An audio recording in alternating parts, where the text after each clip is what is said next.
తొలి దశ నుంచి మలిదశ దాకా తెలంగాణ కోసం తెగించి కొట్లాడిన కుటుంబం. 1969 ఉద్యమంలో తుపాకీ తూటాలను ముద్దాడిన వీరుడు మన కాక.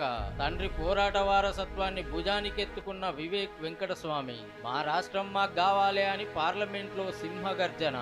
తెలంగాణ కోసం సొంత పార్టీ సీఎంను కూడా ఎదిరించిన నికార్సైన ఉద్యమ యోధుడు. తెలంగాణ బిడ్డల బతుకుల కోసం పదవులు వదులుకున్న త్యాగశీలి. అరెస్టులతో ఆగలే, బెదిరింపులకు లొంగలే. తెలంగాణలో ఆశయం ముఖ్యమని ముందుకు నడిచిండు.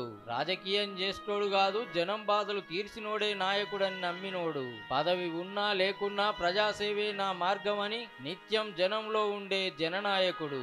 2000 బోర్లు వేయించి జనం దూపదీర్చిండు. 50,000 బెంచీలు వంచి చదువులకు ఆసరైతున్నోడు. గరీబులకు ఇండ్లు కట్టించిండు, పేదలకు పైస సాయం చేసిండు. వివేకన్న ప్రతి అడుగు తెలంగాణ అభివృద్ధికి మలుపు.